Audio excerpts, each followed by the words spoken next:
Good night, Reverend Sharpton. Good night. Joining me now, Senator Bernie Sanders, independent from Vermont. Senator Sanders, thanks for coming on the show. My pleasure. Now, the president talked about fairness, and we hear a lot of people now raising the issue that you've been raising for years about economic fairness, about we're not saying that there must be equal results, but there certainly should be equal investment and an even playing field. Does this put the Republicans in a bad spot, Senator Sanders? Absolutely. I mean, they talk about class warfare. The fact of the matter is there has been class warfare for the last 30 years. It's a handful of billionaires taking on the entire middle class and working class of this country.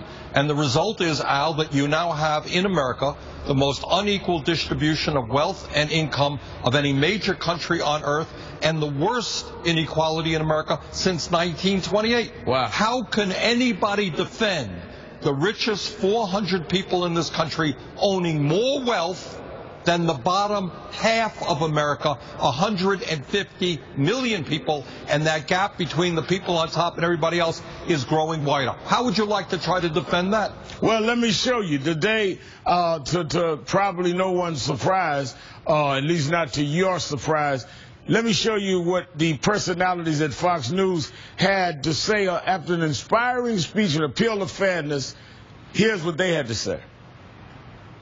I didn't get any sense at all of any grand vision that he has for the country, short of igniting these embers of class warfare. The president using Warren Buffett's secretary to kick off his class warfare campaign in last night's State of the Union address. Last night, our president declared war on success in the name of this class warfare, politics, and this envy.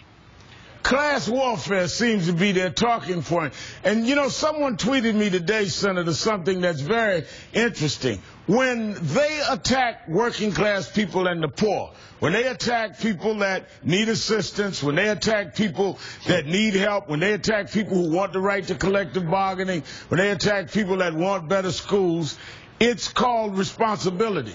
But when those people question why they pay less percentage of tax while they have loopholes, it's called class warfare. So if the rich attack, it's not warfare. If the poor raise a question, it's warfare. There's something funny to me about that scenario. Well, I think, Al, the Republicans now have a very hard and difficult hand to play. They're very much on the defensive, and they should be. Look, in the last 10 years, 80% of all new income went to the top 1%. And to pick up on your point, you got Republicans out there who want to destroy Medicare. They want to destroy Medicaid at a time when 50 million people have no health insurance at all. That's a death sentence. And yet they see this as a responsible action.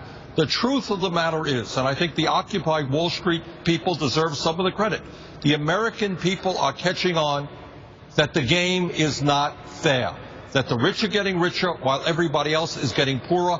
They want economic policies now which protect the 99% and not just the 1%. Now, there's one point, Al, I thought a lot of what the president said last night was good. Right. There's one point where I have real concerns. You may have heard him talking about his willingness to talk to Republicans about quote-unquote reform of Social Security, Medicare, and Medicaid. Right. Between you and me, what reform is are cuts. I will strongly oppose that.